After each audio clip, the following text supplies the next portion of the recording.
Never in my life have I seen this. Mile after mile of stationary trucks, a supply chain completely ground to a halt. These are United States highways, but the cause is over the border in Canada.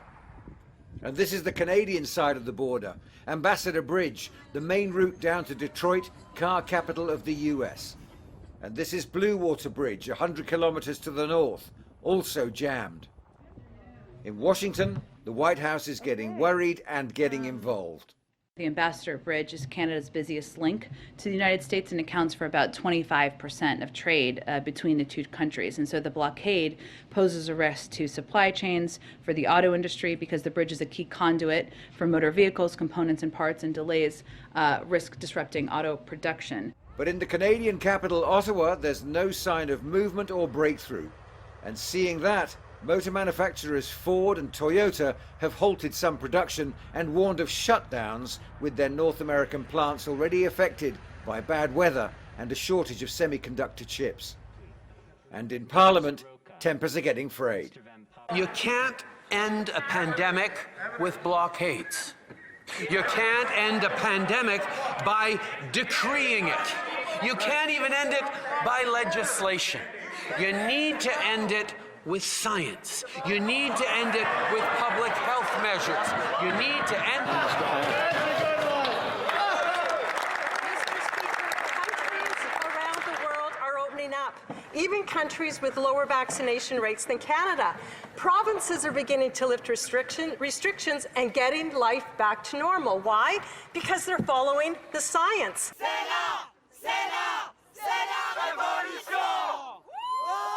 The disruption in North America is motivating protests worldwide. This is Nice in the south of France. The Canadian flag is clearly visible at the rallies here against COVID restrictions and vaccines. And this is Wellington in New Zealand, where police arrested more than 50 people while removing hundreds of protesters camped outside the Parliament building. Truckers of Quebec are becoming a source of global disruption or a worldwide inspiration, depending where you stand on pandemics and how to fight them. Andrew Wilson, CGTN. Criminal charges are being laid in relation to these activities. There have been over 1,700 tickets issued.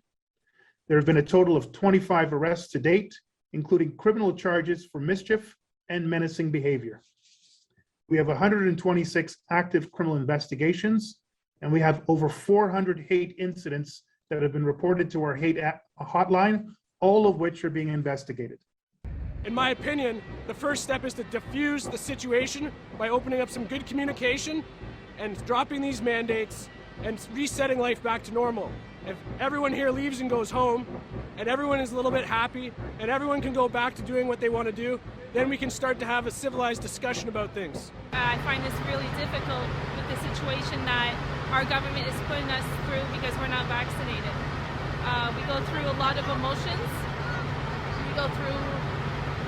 Our children go through a lot as well, just not us as parents, but our children as well. I think what we need to do right now is respect everyone's choices. Yeah, I mean, things are changing very, very quickly. And, you know, so many Western nations are saying, we'll follow the science. And look, I support that. Believe me, I support following the science. But the line between science and policy is not direct. I mean, you know, Sweden, Denmark, you know, Ireland, different countries are making different choices. And the situation in Canada is very complicated and getting really quite out of control quite quickly. And, you know, I think as many people listening would appreciate, Canada's not really the kind of country that runs into problems like this, you know, in such an extreme way. We've had a lot of compliance with the pandemic. We have very high vaccination rates, but we've got a minority of people that really, really are at the end of their rope. And it's very tough. Another complicating factor is most of the pandemic measures are actually under the provinces of Canada rather than the federal government. Mm-hmm. So a small amount of it is federal, but a lot of it's provincial. So it's very complicated. Mm-hmm. Our prime minister is under a tremendous amount of pressure now. He's very much backed into a corner. Mm-hmm. And many of us, including me, we fear there could be violence from this, which again is not very common in this country. Mm-hmm. he is in a lot of pressure indeed. The economy, not only Canadian economy, the whole North American economy is in jeopardy. People's normal life has been interrupted, and the protests are going global. How do you think this big protest will come to an end in Canada then? You know, I don't know. I mean, one of the problems is the trucker organizers don't have a very clear mandate. When you ask them what they want, you know, Canada has what we call vaccine passports. We have vaccine mandates, but some of them are saying, you know, the most important thing we want is for the Prime Minister to resign. Well, look, that's not going to happen. I mean, that's really not going to happen. So there's kind of a lack of clarity. I hope there will be a negotiation. But look, I must say, within our country, you know, politically, both parties have really politicized the pandemic and really used it to try and create political gain. And they've triggered some awful stuff. I'm not saying it's all their fault. It's not. But it didn't help by turning this into such a political battle.